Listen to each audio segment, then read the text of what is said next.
Hello po mga kababayan, sa Atty. Rogelio Wong po ito ng Batas Pinoy. Ang ating pong channel, isa pong Legal Aid Public Service Program, yung lingkod in collaboration with the Greater Bar of the Philippines, Manila Port Chapter. Ang ating pong topic sa episode nito ay may kinalaman po sa sulat po sa atin ng ating taga-subaybay. Sabi niya dito, nag-request po na kung pwede ba, wag na lang pong basahin ang kanyang full name, itago na lang natin siya sa pangalang si Damian. Ang kanyang tanong is this, no?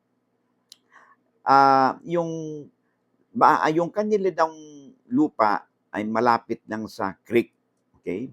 So, ngayon, ito po ay sa nakalipas na taon, no? Because of the, siguro, taga Sambales o taga Pampanga ito, because of the Mount Pinatubo eruption, every time daw po na umuulan, yung pong, mga tubig na may dala pong mga lahar or lupa, no?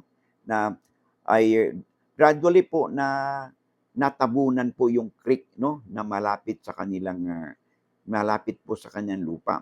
Now, alam naman natin ngayon na kung ang pagbabasehan natin kasi, sinasabi natin na yung lupa, yung river, no? Palaging sinasabi natin, yung ilog o yung creek, no? Tulad ng dagat, tulad ng lawa, is a public dominion. Ibig sabihin, hindi po, wala pong pagmamayari nito, kundi ang estado lamang. Kasama din po ang creek o kasapa o ilog. Okay? Ngayon, may mga situation din kasi na yung abandoned riverbeds, no? Abandoned creek, ay sa ilalim ng Article 461 ng ating Civil Code of the Philippines, no? Ay pwede siyang maituturing na magkaroon ng magkaroon siya ng maaaring patituluhan at magiging bahagi nito ng titulo ng lupa, no, by way of consolidation doon sa existing na title. So ang tanong niya ay applicable ba daw yung Article 461, no, sa Civil Code? Ano bang ang tanong, okay, very noble po yung question niya, no? Kasi alam mo sa Article 461 ng Civil Code, ito may kinalaman sa pagbabago ng riverbeds, no? Through the natural change ng tubig na nagkaroon ng panibagong riverbeds. So, una, pasok yung kanyang unang elements na nagkaroon ng natural action ng nature, no? Because of the action of the nature, ay natabunan po yung creek po. So, nawala yung creek. So, ito naman sa Article 461, iba pong situation dito. Nagkaroon ng natural action po, no? Na nakadahilanan na naglihis, no? Ng tubig, pag-agos ng tubig at nag-create ito ng panibagong riverbeds. So, nagkaroon ng abandonment of riverbeds. Ngayon, yung abandoned riverbeds, ito po, pwede po itong magiging subject to private ownership. Kasi na-abandon na eh. Ang pinagbabawal lang ay hindi sakop sa Article 461 ng Civil Code ay yung tinatawag nating dried creek or dried riverbeds. So ito nangyari dito sa na natabunan ng yung creek, no? Ay sa pananaw po ng abang lingkod ay hindi ito may tuturing na abandoned riverbeds, kundi ito ay may tuturing na isang dried riverbeds o creek. Kaya hindi po ito sakop, no, doon sa Article 461. Ang pananaw po ng Batas Pinoy dyan ay ito po'y bahagi pa rin ng public dominion ng Estado. For reason na ating ulitin-uli, because the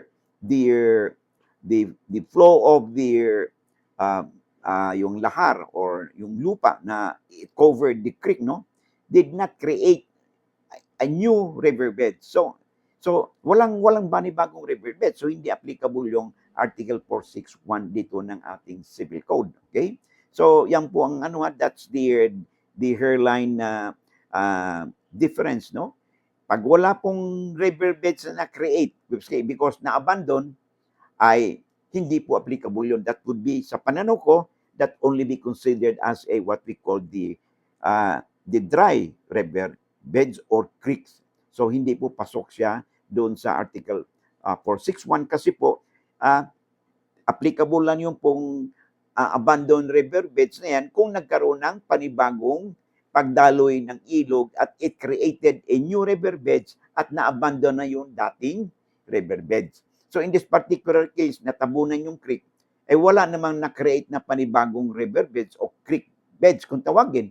So hindi po applicable itong 461 at mananatili pa rin isang public dominion yung natabunan ng lupa na creek. Hindi po yan maituturing na abandoned creek, kundi bahagi pa rin yan ng public dominion bilang isang dried creek. Iba yung natuyuan lang. Tanda po natin, pag yung ilog ay natuyuan lang, okay?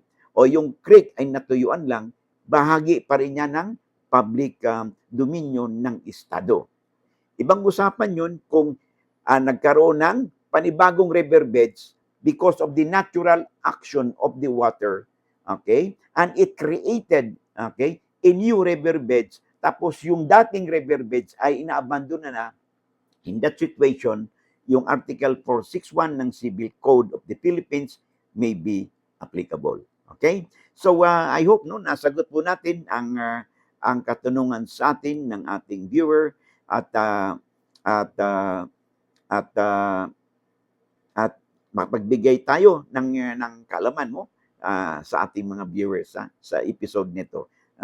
Alam mo yung tanong niya, very noble question yun. So I suppose na yung nagtanong sa atin, no, is a law student, no, or even a lawyer. Yan po ang aking pananaw. O by the way, sa kapapasok pa lang, if hindi pa po kayo nakapag-subscribe, nakapag-share and like po, no, sa mga videos po natin, hindi naman po siguro kalabisan pag ako po hirit po sa inyo ng isa pong subscribe, share, and like po, no? At of course, dito sa YouTube, and of course, dito rin sa Facebook account natin. Bago pa lang po itong Facebook account po natin, no? If kung hindi pa po kayo nakapollow, ay paki-follow na rin.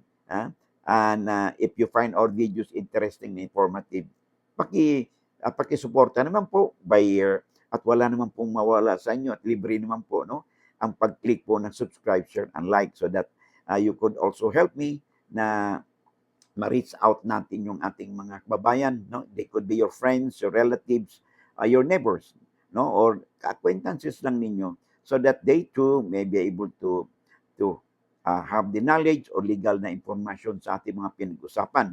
Kasi lagi natin sinasabi sa ating mantra, di ba? Lamang na ang may alam sa batas. So, para wala po kayong mamimiss ng mga episode, no, ay pakiclick din po yung notification bell, upang sa ganun, pag may mga updates po tayo, you'll be duly notified at wala po kayong mamimiss na episode. So, hanggang dito lang muna tayo and of course, I hope to see you again in the next video po natin. Bye for now and God bless.